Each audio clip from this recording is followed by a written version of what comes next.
Morning sir, good morning. जी sir. हम आज ग्रेट मॉर्निंग का मतलब समझने वाले हैं। ग्रेट मॉर्निंग का मतलब क्या होता है कि आप जब किसी को आप विश करते हो यानी कि ग्रीट करते हो, जब आप ग्रेट मॉर्निंग बोलते हो तो इसका मतलब क्या होता है? आज का दिन शुभ हो, आज का दिन अच्छा हो, आज का दिन आपके लिए मंगलमय हो।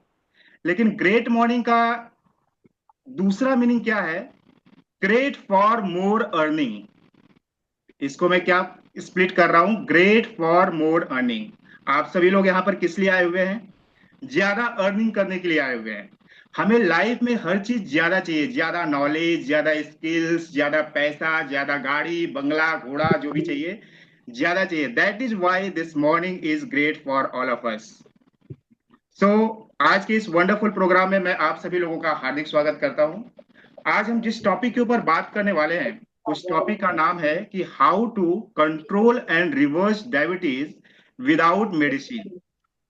हम डायबिटीज को किस तरीके से कंट्रोल कर पाए और रिवर्स कर पाए बिना मेडिसिन के हेल्प से। इसको जानने से पहले कुछ हम जो है कि डेटा और फैक्ट्स और फिगर्स हम समझते हैं कि दुनिया में सबसे ज्यादा जो डायबिटिक पेशेंट हैं वो कहाँ पे हैं?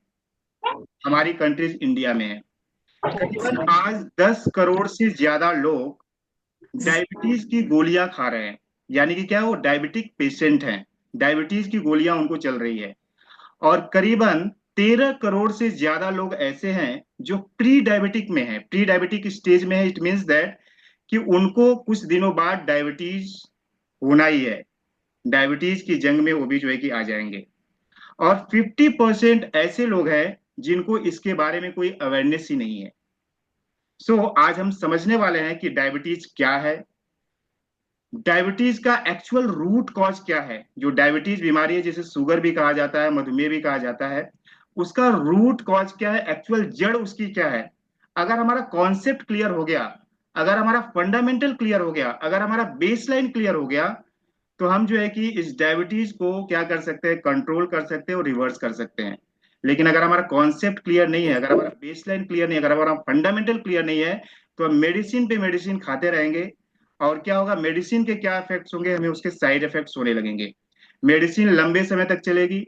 जब हम एक बार किसी डॉक्टर के पास चले जाते हैं और जब हम बोलते हैं कि जब डॉक्टर जो है कि हमारा ब्लड शुगर लेवल टेस्ट करता है और जब हम रिपोर्ट जब सबमिट होती है तो क्या बोलता है कि आप डायबिटिक पेशेंट हैं और आपको क्या होगा? जीवन जात, मतलब जब तक आप मरेंगे नहीं तब तक आपको डायबिटीज की गोलियां खानी पड़ेगी। और उसका इफेक्ट्स क्या होता है माय डियर लर्नर्स, कि डायबिटीज के साइड इफेक्ट्स क्या होते हैं? हमारे इंटरनल ऑर्गन्स पे होने लगते हैं और कुछ दिनों बाद क्या होता है? हमें इंसुलिन लेने की नौबत होती है और हमारे इंटरनल ऑर्गन्स डैमेज होने लगते हैं। आज यही हम समझने वाले हैं कि डायबिटीज क्या है, डायबिटीज का रूट कॉज क्या है, और हम डायबिटीज को नेचुरल तरीके से, ऑर्गेनिक तरीके से, कुछ चीजों की मदद से हम कैसे उसको रिवर्स कर सकते हैं। मैं स्क्रीन शेयर करता हूं और स्क्रीन के माध्यम से हम समझने वाले हैं कि डायबिटीज क्या है।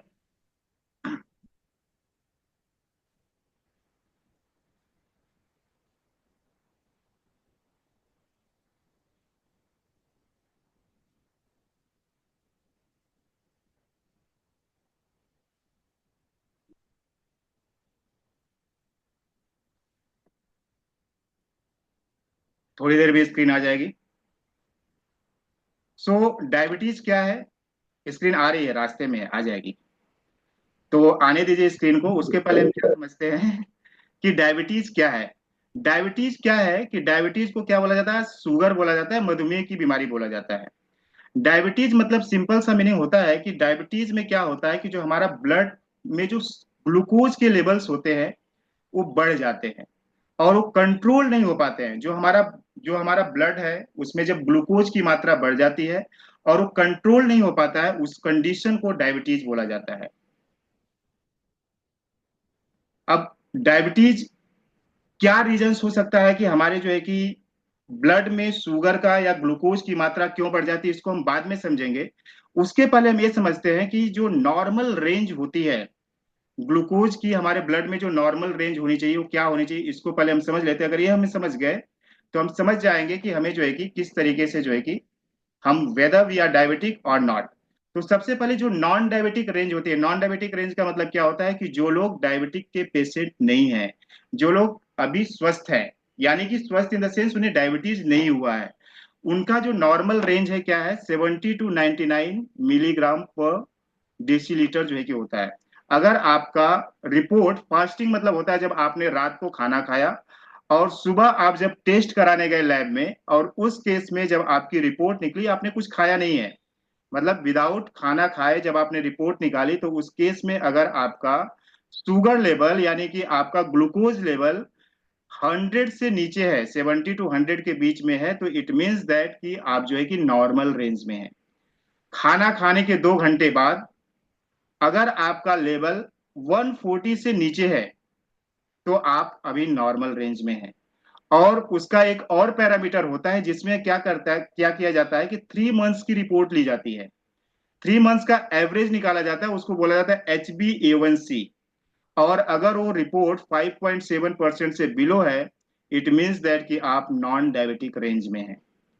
अब प्री डायबिटिक रेंज क्या होती है? प्री डायबिटिक रेंज होती है अगर हमारा जो है कि फास्टिंग में 100 to 125 आता है तो हम प्री डायबिटिक में है। इट मीन्स दैट हमें डायबिटिक होने की संभावना है, हमें डायबिटीज होने की संभावना है। ये यानी कि अब फास्टिंग में हमारी जो रिपोर्ट आती है 100 to 125 आती है, पोस्ट मील के बाद अगर 140 to 199 के बीच में रहती है यानी कि लेस देन 200 रहती है, और HbA1c 5.7% से 6.4% में आ जाता है, तो यानी कि हम प्री डायबिटिक में है, यानी कि हमें डायबिटीज होने की संभावना है। इसी तरीके से जो डायबिटीज के जो पेशेंट होते हैं उनकी रेंज क्या होती है? फास्टिंग में जब जाते हैं यानी कि जब वो शुगर का रिपोर्ट करते हैं, ब्लड टेस्ट रिपोर्ट होती है जब उनका, तो 126 से हाइयर आता है, पोस्ट मील में 200 से हाइयर आता है, और रैंडम केस में भी उनका 200 से हाइयर ही रहता है, और HbA1c क्या होता है, 6.5% से हाइयर होता है।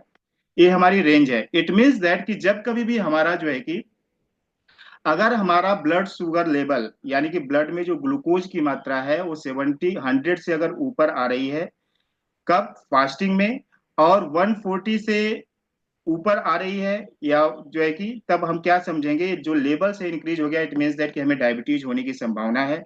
और यही हमें समझना है कि एक्चुअल में डायबिटीज होती क्यों है।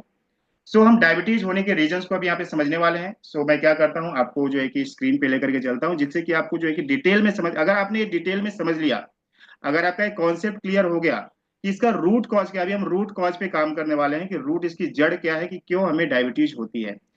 एक्चुअल में क्या होता है कि जो भी हम फूड कंज्यूम करते हैं, फूड इन द सेंस कुछ भी हो सकता है, आप चाय पी रहे हो, आप टोस्ट खा रहे हो, आप बिस्किट खा रहे हो, आप जो है कि रोटी सब्जी दाल चावल खा रहे हो, जो भी आप मील्स ले रहे हो, जो भी आप कंज्यूम कर रहे हो, वो फूड क्या होता है, जब हम कंज्यूम करते हैं तो फूड पाइप के माध्यम से हमारे स्टोमक में जाता है, जहां पे डाइजेशन प्रोसेस होता है।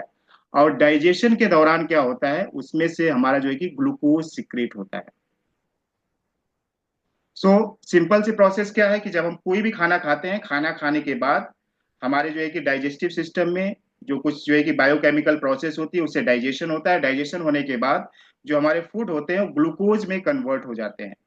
अब ये ग्लूकोज क्या होते हैं? ग्लूकोज हमारे जो है कि ब्लड वेसल्स में जो है कि ग्लूकोज के मॉलिक्यूल्स फ्लो करते रहते हैं, यानी कि मूव करते रहते हैं।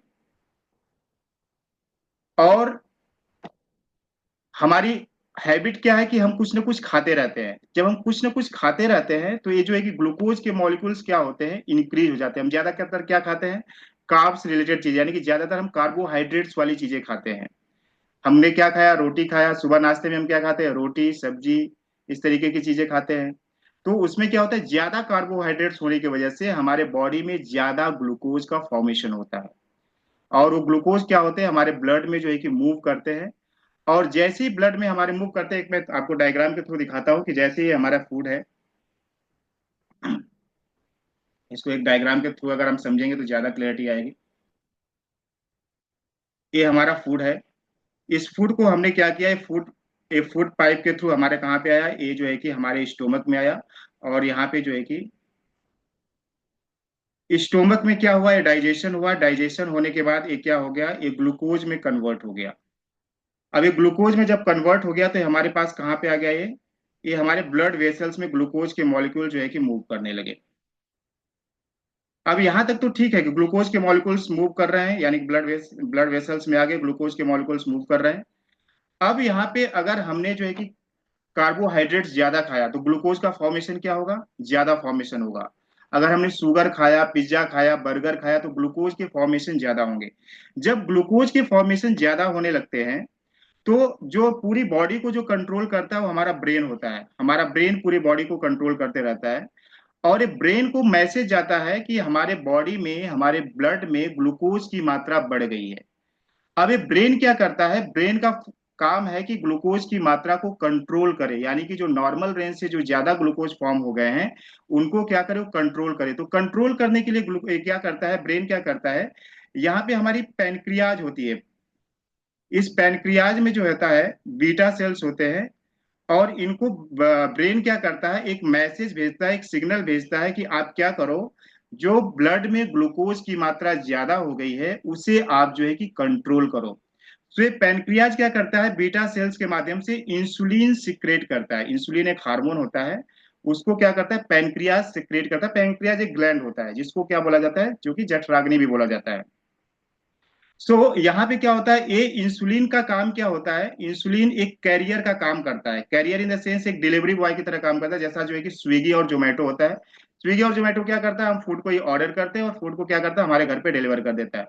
इसी तरीके से इंसुलिन का क्या काम होता है, जो भी इंसुलिन यहाँ से बन रही है, जितने ग्लूकोज मॉलिक्यूल्स आप में होंगे उतना जो है कि इंसुलिन बनना स्टार्ट हो जाएगी। पैनक्रियाज क्या करेगा, इंसुलिन बनाना स्टार्ट कर देगा।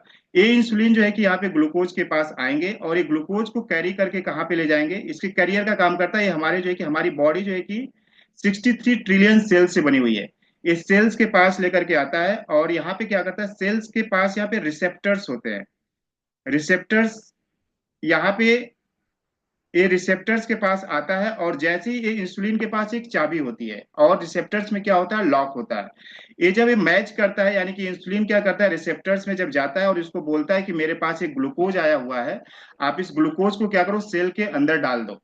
तो ये क्या करता है, इंसुलिन जो ग्लूकोज को कैरी कर रहा था, ये कहाँ पे आ जाता है, सेल के अंदर आ जाता है।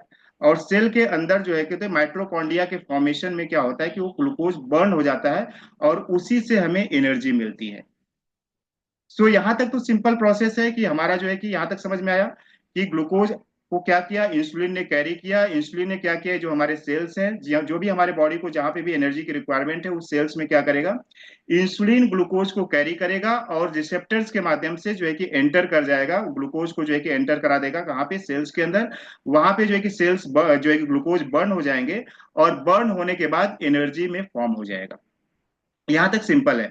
लेकिन हमारी हैबिट क्या है, हम दिन भर कुछ ना कुछ खाते रहते हैं, कुछ ना कुछ खाते रहते हैं, है ना। अभी हम मान लो कहीं पे गया, कोई पार्टी है, वहां पे हम जो है कि शुगर वाली चीजें खा लेंगे, मिठाइयाँ खा लेंगे, या फिर स्नैक्स में हम क्या करेंगे, जो पैकेज्ड फूड है, प्रोसेस्ड फूड है, उसको हम खाएंगे। या फिर शाम को हमें चाय चाहिए, या फिर हम जो है कि कुछ स्नैक्स वगैरह हम जो है कि ऑर्डर करते रहते हैं, पिज्जा बर्गर ये सारी चीजें खाते रहते हैं। तो उसके वजह से क्या होता है, ज्यादा कार्बोहाइड्रेट्स का जो हम कंजम्पशन करते हैं, उसके वजह से जो ग्लूकोज का फॉर्मेशन होता है, ग्लूकोज ज्यादा फॉर्म होने लगता है। जब ग्लूकोज ज्यादा फॉर्म होने लगता है तो ब्रेन को क्या मैसेज आता है कि ग्लूकोज क्यों फॉर्म हो रहा है इतना ज्यादा। फिर वो क्या करता है, पैनक्रियाज को फिर से मैसेज देता है कि आप क्या करो, इसको कंट्रोल करो, क्योंकि ब्रेन का काम है कंट्रोल करना इसको। तो पैनक्रियाज को बार बार मैसेज देता है कि आप जो कि ग्लूकोज ज्यादा फॉर्म हो रहा है उसे आप क्या करिए, कंट्रोल करिए। और ये पैनक्रियाज क्या करती है, बार बार इंसुलिन जो है कि सिक्रीट करना स्टार्ट कर देती है। अब ये इंसुलिन जब सिक्रीट करती है तो अब जब जितनी हमें एनर्जी की रिक्वायरमेंट थी उतनी तो हमें एनर्जी मिल गई, सेल्स को उसने क्या किया, सेल्स को दे दिया। लेकिन हम क्या कर रहे हैं, हमारा कोई मूवमेंट भी नहीं है। आज की लाइफ स्टाइल हमारी ऐसी हो गई है कि हम ज्यादातर क्या करते हैं, कंप्यूटर में काम करते हैं, ऑफिस वर्क करते हैं। तो कंप्यूटर पे बैठे रहते हैं, या फिर घर में बैठे रहते हैं, या घर में लेटे रहते हैं, या फिर टीवी देखते रहते हैं, या फिर मोबाइल देखते रहते हैं। आजकल तो ज्यादा मोबाइल का चलन चल गया है ना। हम लैट्रिन करने भी जाते हैं तो मोबाइल लेकर के जाते हैं। ऐसा हमारा जो है कि हैबिट्स हो गई है, हमारी डेली रूटीन्स हो गए हैं। उसकी वजह से क्या हो रहा है कि ये जो ग्लूकोज जो फॉर्म हो रहा है, ज्यादा ग्लूकोज फॉर्म हो रहा है, तो इंसुलिन ज्यादा बन रहा है। अब एक्चुअली जो है कि अब हमारे बॉडी को उतनी एनर्जी की जरूरत नहीं, एनर्जी फॉर्मेशन की जरूरत नहीं है। तो क्या करता है, इसको क्या करता है, ये जो ग्लूकोज है इसको लीवर और मसल्स में क्या कर देता है, डंप कर देता है। जो ग्लूकोज एक्स्ट्रा ग्लूकोज है, अभी हमने कोई एक्टिविटी नहीं की, हमने खाना खाया और कोई एक्टिविटी नहीं की, हम जाकर के बेड पे लेट गए, तो हमारे बॉडी को एनर्जी की रिक्वायरमेंट ही नहीं है। हमने जितना कैलोरी लिया उतना कैलोरी क्या हुआ, उतना कैलोरी हम बर्न ही नहीं कर रहे हैं। तो जब बॉडी को रिक्वायरमेंट ही नहीं है तो क्या करेगा, जो एक्स्ट्रा ग्लूकोज है उसे क्या करेगा, वो लीवर में या मसल्स में डंप कर देगा। लेकिन लीवर और मसल्स की भी क्या एक कैपेसिटी है, ज्यादा हम उसमें क्या कर सकते हैं, ज्यादा स्टोर नहीं कर सकता है, जितना स्टोर करता है उतना स्टोर कर देता है। लेकिन हमारी हैबिट की वजह से क्या होता है, हम जो ये ईटिंग हैबिट है हमारी, उसकी वजह से ग्लूकोज ज्यादा फॉर्म होता है। आजकल हम जो है कि अलग अलग तरीके की किस्म की चीजें खाते हैं, तली हुई चीजें खाते हैं, प्रोसेस्ड फूड खाते हैं, पैकेज फूड खाते हैं, उसमें क्या होता है, ज्यादा मात्रा में जो है कि ग्लूकोज का फॉर्मेशन होता है। अब ये जो जितना ज्यादा आपके बॉडी में ग्लूकोज बन रहा है, और उतना ही ज्यादा जो है कि ब्रेन क्या कर रहा है, पैनक्रियाज को सिग्नल दे रहा है, भाई ये जो ग्लूकोज है इतना ज्यादा जो प्रोड्यूस हो रहा है इसको कंट्रोल करो। अब उसने क्या किया, आपको एनर्जी भी मिल गई, उसने लीवर में भी जो है कि स्टोर कर दिया, मसल्स में भी स्टोर हो गया। जो अब एक्स्ट्रा ग्लूकोज है उसका क्या करेगा, एक्स्ट्रा ग्लूकोज का वो क्या कर देता है, फैट के फॉर्म में कन्वर्ट कर देता है। अब ये फैट जो होते हैं, इस फैट को क्या बोला जाता है, विजरल फैट के नाम से बोला जाता है। और ये विजरल फैट क्या हो जाता है, साइलेंट किलर फैट है, सबसे खतरनाक फैट है। ये हमारे इंटरनल ऑर्गन्स पे, लीवर्स पे, किडनीज पे जाकर के क्या होते हैं, ये फैट जो है कि जमा हो जाते हैं। और सेल्स के ऊपर भी जमा हो जाते हैं। ये जो सेल्स है हमारा, इस सेल्स पे जो रिसेप्टर्स थे, इसके ऊपर क्या हो जाता है, विजरल फैट की परत जमा हो जाती है। और रिसेप्टर्स जो होते हैं वो क्या हो जाते हैं, वो चोक हो जाते हैं। और जब ये चोक हो जाते हैं, अब यहाँ पे क्या हुआ, ये लेकर के तो आया इंसुलिन जो है कि यहाँ पर लेकर के आया ग्लूकोज को। अब रिसेप्टर्स चोक होने की वजह से यहाँ पे सेल्स में जो है कि क्या हो रहा है, ग्लूकोज जा ही नहीं पा रहा है। और जब ग्लूकोज नहीं जा पाता है, उसकी वजह से क्या होता है, हमें एनर्जी नहीं मिलती। इसलिए क्या होता है, जो डायबिटिक पेशेंट होते हैं उनको बार बार जो है कि भूख लगती है। खाना तो खाते हैं लेकिन फिर भी उनको वीकनेस लगता है, क्योंकि एनर्जी क्या हो रही है, फॉर्म नहीं हो रही है। अभी विजरल फैट की वजह से क्या हो रहा है, यहाँ पे एनर्जी जो है कि, यहाँ पे जो है कि सेल्स, यहाँ पे जो है कि सेल्स के अंदर जो है कि एनर्जी फॉर्मेशन नहीं हो रहा है। फिर ये क्या कर रहा है, इसको लीवर में जमा करने का कोशिश कर रहा है। लीवर में जमा, तो लीवर में ऑटो जो है कि पहले से ही स्टोर्ड है। उसके बाद वो क्या कर रहा है, विजरल फैट को जो है कि वो बनाते जा रहा है, बनाते जा रहा है। और हम क्या करते हैं, हम डॉक्टर्स के पास चले जाते हैं। जब फिजिशियन के पास जाते हैं तो डॉक्टर क्या करता है, हमारे ब्लड रिपोर्ट के माध्यम से क्या करता है, हमें दवाई दे देता है, मेडिसिन दे देता है। और हम मेडिसिन को जैसे ही लेकर के आते हैं, तो मेडिसिन का सिंपल सा प्रक्रिया क्या होता है, वो क्या करता है, हमारे ब्लड में जो ग्लूकोज है उसको क्या करता है, लेवल करता है, मैनेज करता है, कंट्रोल करता है। तो ये कंट्रोल कैसे करता है, मेडिसिन कंट्रोल कैसे करेगी, ग्लूकोज तो फॉर्म हो गया है, ग्लूकोज को क्या करती है, सिंपली आपके जो अदर ऑर्गन्स है वहां पे जो है कि उसको, जितने भी आपके इंटरनल ऑर्गन्स है वहां पे उस ग्लूकोज को क्या कर देती है, ट्रांसफर कर देती है। और जब तक मेडिसिन का असर रहता है, हमको लगता है कि हमारे बॉडी में जो है कि ग्लूकोज की, हम जब टेस्ट करते हैं तो हमें लगता है कि ग्लूकोज नॉर्मल रेंज में आ गया है। लेकिन एक्चुअल में क्या हो रहा है, उसका इफेक्ट क्या हो रहा है, कि हमारे अदर ऑर्गन्स पे जाकर के ग्लूकोज क्या हो गया, स्टोर हो गया है, वहां पे क्या कर रहा है, विजरल फैट का फॉर्मेशन करते जा रहा है। अब ये प्रक्रिया एक दिन में नहीं होती है, कि आज जो है कि आपने खाया और विजरल फैट जमा हो गया और उसका जो कि रिसेप्टर्स चोक हो गया और जो है कि इंसुलिन फॉर्मेशन। अब इसकी वजह से क्या होता है कि बार बार बार इसको क्या बोलते हैं, जब जब इंसुलिन जो है कि सेल्स में नहीं जा पाता, ग्लूकोज को नहीं डाल पाता, इस केस को बोलते हैं इंसुलिन रेजिस्टेंस बोलते हैं। ये सबसे खतरनाक होता है। जब आपका इंसुलिन रेजिस्टेंस की कंडीशन आ जाती है तो क्या होता है, ब्रेन बार बार सिग्नल देता है पैनक्रियाज को कि भाई इतने सारे ग्लूकोज है, आप कंट्रोल क्यों नहीं कर रहे हो। तो क्या करता है, पैनक्रियाज बार बार क्या करता है, इंसुलिन बनाना स्टार्ट कर देता है। और एक केस ऐसा आता है कि जब पैनक्रियाज पे लोड बहुत ज्यादा होता है, फिर क्या करता है, धीरे धीरे धीरे धीरे इंसुलिन बनाना भी कम कर देता है। और जब इंसुलिन बनाना कम कर देता है, उस केस में डॉक्टर्स हमें क्या करते हैं, फिर बाहर से इंसुलिन देना स्टार्ट कर देते हैं। अब ये सारी प्रक्रिया क्या करती है, हमारे इंटरनल ऑर्गन्स को कैसे डैमेज करती है। अब हमने क्या किया, अब हमारे इंटरनल ऑर्गन्स, लोग बोलते हैं कि डायबिटीज होने से हमारा किडनी पे इफेक्ट होता है। क्यों होता है किडनी पे इफेक्ट, कि देखो आपकी किडनी में क्या है, आपके पास दो किडनीज है। ये दो किडनीज में क्या होता है, नेफ्रॉन होते हैं। एक किडनी पे 10 लाख नेफ्रॉन्स और दूसरे किडनी पे मान लो कि 10 लाख नेफ्रॉन्स है। नेफ्रॉन्स क्या होता है, एक छोटी सी झिल्ली परत होती है जिसके थ्रू फिल्ट्रेशन का काम होता है। अब आपके ब्लड में क्या है, ग्लूकोज है, शुगर है, चिपचिपा तरल पदार्थ है। वो क्या आता है, नेफ्रॉन्स पे आता है और नेफ्रॉन्स को क्या करता है, डैमेज करते रहता है। तो हर दिन कुछ ना कुछ नेफ्रॉन्स आपके डैमेज होते रहते हैं। किसी दिन एक नेफ्रॉन्स, किसी दो नेफ्रॉन्स, इस तरीके से नेफ्रॉन्स जब आपके डैमेज होते रहते हैं, तो क्या होता है कि आपकी धीरे धीरे धीरे धीरे किडनी जो है कि माल फंक्शनिंग हो जाती है, यानी प्रॉपर तरीके से काम नहीं करती है। इसी तरीके से अब जब हम डॉक्टर से जब मेडिसिन लेते हैं तो मेडिसिन क्या करती है, हमारे ब्लड शुगर को, जो हमारा जो ग्लूकोज की मात्रा है उसको जो है कि कम कर देती है। और जब मेडिसिन का असर खत्म हो जाता है तो जैसे ही हम कुछ खाते हैं तो हमारा ब्लड का शुगर का लेवल क्या हो जाता है, बढ़ जाता है। ये बार बार फ्लक्चुएशन कम ज्यादा कम ज्यादा कम ज्यादा होने की वजह से क्या होता है, हमारे आईज को लोड पड़ता है और हमारी आंखें फिर क्या होने लगती है, उसमें विजन की कमी होने लगती है। So this is the process कि किस तरीके से जो रूट कॉज क्या है, रूट कॉज है कि हमारा जो इंसुलिन रेजिस्टेंस हो रहा है किसकी वजह से हो रहा है, विजरल फैट फॉर्मेशन की वजह से हो रहा है। इस पे जो है कि this is the root cause. तो हम क्या मेडिसिन लेते रहेंगे, मेडिसिन लेने से हमारा क्या है, क्योर हो जाएगा क्या? क्योर नहीं होगा। मेडिसिन जो है कि क्या है, टेम्पोररी सोल्यूशन है। अगर हमें परमानेंट सोल्यूशन चाहिए तो हमें क्या करना पड़ेगा, एक तो हमें अपने डाइट पे प्रॉपर तरीके से काम करना पड़ेगा। जो हम डाइट ले रहे हैं, हम डाइट कौन सी ले रहे हैं, कार्बोहाइड्रेट्स वाली डाइट ले रहे हैं। हमारे डाइट में ना तो ज्यादा मात्रा का प्रोटीन है। अगर हम एक बात करें कि एक बैलेंस डाइट क्या होता है, बैलेंस डाइट वो होता है जिसमें क्या होता है, कार्बोहाइड्रेट्स होता है, प्रोटीन्स होता है, वाइटामिन्स होते हैं, मिनरल्स होते हैं, फाइबर्स होते हैं, फैट होता है और वाटर होता है। इसको मिला करके एक बैलेंस डाइट यानी कि बैलेंस न्यूट्रिशन बोला जाता है।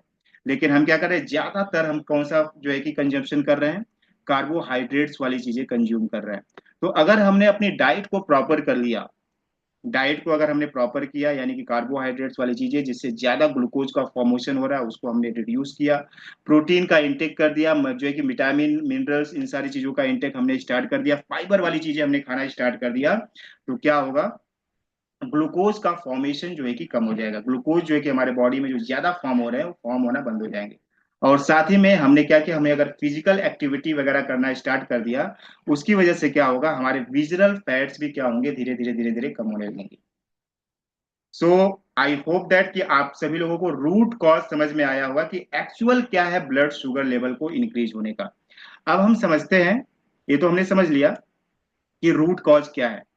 अब हम ये समझते हैं कि डायबिटीज रिवर्सल के 5 पिलर्स क्या है। अगर आप डायबिटीज को कंट्रोल करना चाहते हैं, डायबिटीज आप रिवर्स करना चाहते हैं, एक्चुअल जो जो आपकी एक्चुअल कंडीशन है, जो एक्चुअल रेंज है, जो नॉर्मल रेंज है, उस रेंज में अगर आप लाना चाहते हैं तो आपको क्या है, 5 बातों पे आपको काम करना पड़ेगा। ऑलरेडी मैंने बताया, एक क्या है आपका जो है कि न्यूट्रिशन।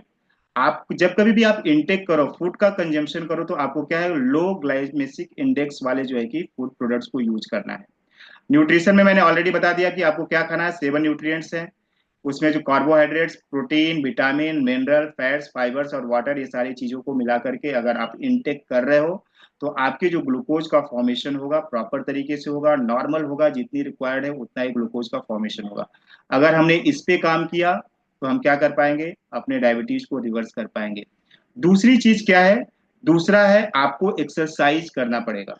एक्सरसाइज से क्या होगा, जो आपके विजरल फैट्स हैं, विजरल फैट्स क्या होंगे, रिड्यूस होंगे। और जब विजरल फैट्स रिड्यूस होंगे तो आपके रिसेप्टर्स ओपन होने लगे, और जब आपके रिसेप्टर्स ओपन होंगे तो उसमें क्या होगा, जो इंसुलिन ग्लूकोज को वहां पे जो है कि डाल रहा था, जिसके वजह से एनर्जी प्रोड्यूस हो रही थी, वो प्रक्रिया फिर से स्टार्ट हो जाएगी।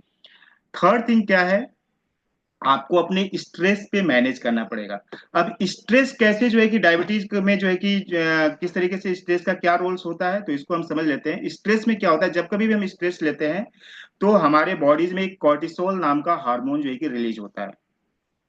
कॉर्टिसोल हार्मोन क्या करता है, अभी हमने बताया कि जो एक्स्ट्रा ग्लूकोज थे वो कहाँ पे डंप होते हैं, लीवर और मसल्स में डंप होते हैं। तो ये क्या करता है, कॉर्टिसोल हार्मोन क्या करता है, जो लीवर में और जो हमारे मसल्स में जो एक्स्ट्रा ग्लूकोज डंप हुए उसको क्या करता है, ब्लड में डिजोल्व करना स्टार्ट कर देता है। अब जब ब्लड में डिजोल्व करेगा, वहां वाला भी जो है कि ग्लूकोज क्या कर रहा है, ब्लड में डिजोल्व कर दिया। जैसे ही ब्लड में डिजोल्व करेगा तो फिर से ब्रेन को मैसेज जाएगा कि भाई शुगर लेवल बढ़ गया है। फिर पैनक्रियाज को बोलेगा इंसुलिन बनाओ, उसको जो है कि उसको एनर्जी में कन्वर्ट करवाओ। तो इससे क्या होता है, हमको स्ट्रेस को मैनेज करना पड़ेगा, क्योंकि जब जब हम स्ट्रेस में आते हैं तो हमारी बॉडी से कॉर्टिसोल नाम का हार्मोन रिलीज होता है, जो हमारे जो है कि लीवर में, हमारे मसल्स में जो डंप ग्लूकोज है उसको क्या कर देता है, हमारे ब्लड में डिजोल्व कर देता है। फोर्थ हमें क्या करना पड़ेगा, फोर्थ में हमें किस पे काम करना पड़ेगा, हमें अपनी स्लीप क्वालिटी को इंप्रूव करना पड़ेगा। अब स्लीप क्वालिटी क्यों इंप्रूव करना पड़ेगा, क्योंकि हमारा जो बॉडी है 2 तरीके से काम करता है। एक तो क्या करता है, वो डाइजेशन का काम करता है, और उसमें दूसरी जो प्रक्रिया होती है उसमें नेचुरल हीलिंग होती है। बॉडी खुद ऑटोमेटिक, अगर हमारे बॉडी में कोई डिस्टरबेंस है तो बॉडी क्या करता है, उसको जो है कि हील करना स्टार्ट करता है। कब? जब हम प्रॉपर तरीके से रेस्ट लेते हैं, प्रॉपर तरीके से स्लीप क्वालिटी लेते हैं। तो अगर आपने प्रॉपर तरीके से क्वालिटी स्लीप लिया तो उससे क्या होगा, आपका जो हीलिंग प्रोसेस है वो नॉर्मल तरीके से आपका बॉडी क्या करेगा, आपको हील करेगा। और उसकी वजह से क्या होगा, अगर आपने सही तरीके से आपकी क्वालिटी स्लीप हुई तो आप क्या कर पाएंगे, मॉर्निंग में जल्दी उठ पाएंगे। और जब मॉर्निंग में जल्दी उठेंगे तो आप कुछ फिजिकल एक्सरसाइज भी करेंगे। अगर आपने फिजिकल एक्सरसाइज किया तो क्या होगा, आपका विजरल फैट रिड्यूस होगा। और लास्ट में क्या है कि आपको अपने गट हेल्थ पे काम करना पड़ेगा, यानी कि आपको अपना डाइजेशन सिस्टम को सही करना पड़ेगा, आपको फाइबर का इंटेक लेना पड़ेगा। तो यहाँ पे हमने क्या समझा कि 5 ऐसे पिलर्स क्या हैं जिसपे हम काम करके अपने डायबिटीज को रिवर्स कर सकते हैं। अब हम ये समझने वाले हैं कि हमें क्या खाना चाहिए और क्या नहीं खाना चाहिए। What we should eat and what we should not eat, क्या हमें अवॉइड करना चाहिए और हमें क्या खाना चाहिए। सो नॉर्मल हम क्या करते हैं, स्टार्ट हम क्या करते हैं, जैसे हम सुबह उठते हैं तो हम कहाँ से स्टार्ट करते हैं, हम चाय लेना स्टार्ट कर देते हैं। आजकल जो है कि ज्यादातर घरों में क्या है, रूटीन क्या है कि नॉर्मल सुबह उठते बराबर सबको क्या मिलती है, चाय मिलती है। और बहुत सारे लोग बोलते हैं कि चाय में तो हम, अगर हम डायबिटिक हैं तो हम शुगर ऐड नहीं करते हैं। हम बहुत बार जो है कि मिल्क वाली चाय नहीं पीते हैं, लेकिन क्या होता है जो है कि चाय में एक ऐसी प्रॉपर्टीज है जो डायबिटिक पेशेंट को क्या करती है, उसकी इनके लिए हार्मफुल है। इन्फ्लामेटरी प्रॉपर्टीज होती है जो है कि डायबिटिक पेशेंट को चाय नहीं लेना चाहिए, चाय यूज ही नहीं करना चाहिए। सो चाय के केस में आप क्या यूज कर सकते हैं, आप डिटॉक्स टी यूज कर सकते हैं, आप हर्बल टी यूज कर सकते हैं, आप ग्रीन टी यूज कर सकते हैं।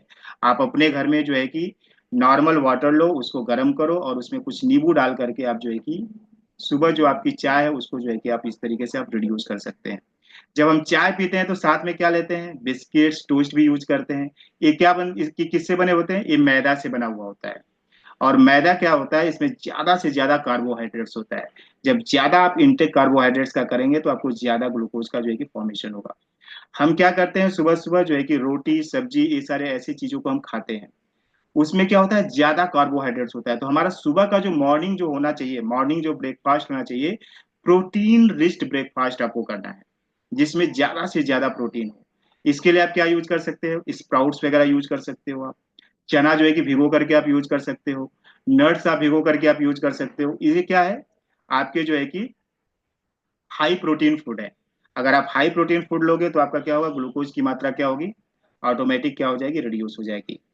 हम दोपहर में क्या खाते हैं, रोटी सब्जी दाल और चावल। अब हमें क्या करना पड़ेगा, रोटी सब्जी दाल और चावल तो खाना ही पड़ेगा, है ना, उसको तो हम जो है कि रिमूव नहीं कर सकते। लेकिन हमें क्या करना पड़ेगा, अपने प्लेट्स को दो पार्ट्स में डिवाइड करना पड़ेगा। जो हमारा एक जो प्लेट होगा, जो बड़ी प्लेट होगी, उस प्लेट में हमें हमें क्या यूज करना पड़ेगा, सैलेड यूज करना पड़ेगा।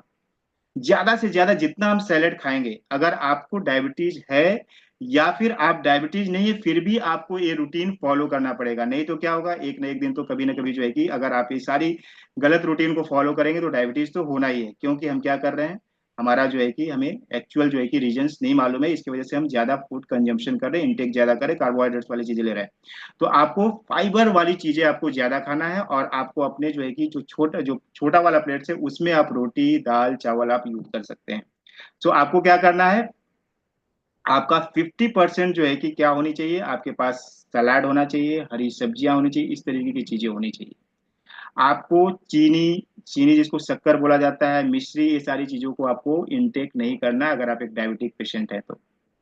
और उस केस में आप क्या कर सकते हैं, क्योंकि इसमें क्या होता है, ज्यादा ग्लूकोज का फॉर्मेशन होता है, उस केस में आप स्टीविया, स्टीविया किसको बोला जाता है, मीठी तुलसी को बोला जाता है।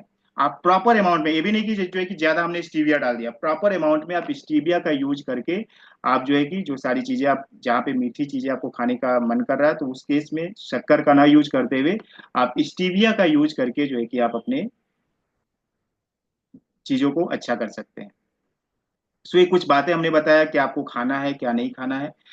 अब हमें ये समझना है, समझना क्या है कि हमें बैलेंस्ड न्यूट्रिशन कहाँ से मिलेगा, बैलेंस्ड डाइट हमें कैसे मिलेगी। तो हम जो खाना खा रहे हैं उसमें क्या है, जनरल तरीके से क्या है, कार्बोहाइड्रेट्स है। इसीलिए आपको बार बार क्या बोला जाता है, आपको फूड सप्लीमेंट्स लेने को बोला जाता है। जब आप सप्लीमेंट्स लेते हैं तो सप्लीमेंट्स में क्या होते हैं, प्रोटीन्स होता है, विटामिन्स होता है, मिनरल्स होता है, फाइबर्स होता है। और जब आप ये लेते हो तो क्या होता है, आपका बॉडी जो है कि प्रॉपर तरीके से आपके सेल्स को क्या होता है, नरिशमेंट मिलता है, सेल आपका प्रॉपर तरीके से काम करता है। तो ये सारी बातें क्या थी कि किस तरीके से आप डायबिटीज को रिवर्स कर सकते हैं। इसमें मेन चीज क्या था कि आपको अगर रूट कॉज मालूम चल गया कि डायबिटीज होती कैसे है, और डायबिटीज का अगर फंडामेंटल अगर आपका क्लियर है, कॉन्सेप्ट क्लियर है, तो आप क्या कर सकते हैं, इजिली इस पे कंट्रोल पा सकते हैं। नहीं तो आप क्या करोगे, डॉक्टर्स के पास जाओगे, डॉक्टर्स आपको मेडिसिन देंगे, मेडिसिन का आप कंजप्शन लाइफ जीवन भर आप जो है कि मेडिसिन लेते रहोगे, उससे क्या होगा, आपके इंटरनल ऑर्गन्स डैमेज होते रहेंगे। तो वेदर हमें अभी डायबिटीज है या नहीं है, हमें अपने डाइट पे जो है कि पूरा का पूरा कंट्रोल करना पड़ेगा। आप जो भी खाना खा रहे हो उसे खाइए, लेकिन आपको क्या करना पड़ेगा, आपको हेल्थ सप्लीमेंट्स लेने ही पड़ेंगे। इसीलिए जो हमारी कंपनी है वेस्टीज किस पे ज्यादा जोर देती है, हेल्थ एंड वेलनेस पे ज्यादा जोर देती है। हेल्थ वाले प्रोडक्ट्स पे, जिसपे जो कि सप्लीमेंट्स के माध्यम से हम क्या कर सकते हैं, हमारे पास कोई भी अगर हम डिसऑर्डर है या डिजीज है, तो हम उसको क्या कर सकते हैं, उस पर हम काबू पा सकते हैं। आई होप दैट कि आपको ये सारी बातें, ये जानकारी आपको अच्छी लगी। जानकारी तो मिल गई, लेकिन क्या होता है कि जानकारी जो है कि फायदा नहीं करती है।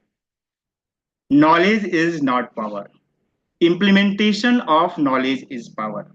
आज हमें जो नॉलेज मिला, इस नॉलेज को हम लेकर के क्या करेंगे, अच्छा नॉलेज था, अच्छा बताया इन्होंने, बहुत अच्छे तरीके से सिखाया बताया, लेकिन उस नॉलेज को अगर हम इम्प्लीमेंट ही नहीं करेंगे, तो वो नॉलेज किसी भी जो है कि काम का नहीं होता है। और ऐसा कहा जाता है, the knowledge that is not used is called as garbage. जिस नॉलेज का हम यूज ही नहीं करते, जिस नॉलेज को हम इस्तेमाल ही नहीं करते, वो किसके समान होता है, वो कचड़े के समान होता है। सो आई होप दैट कि जो भी बातें आपको बताई है, उस बातों को आप इम्प्लीमेंट करेंगे, और आज का आपको training session, training programme fruitful रहा होगा। इसी आशा के साथ मैं यहाँ पे जो है कि अपनी बातों को यहाँ पे खत्म करता हूँ, and switch over to Suman sir, आपको आगे का जो है कि गाइड करेंगे।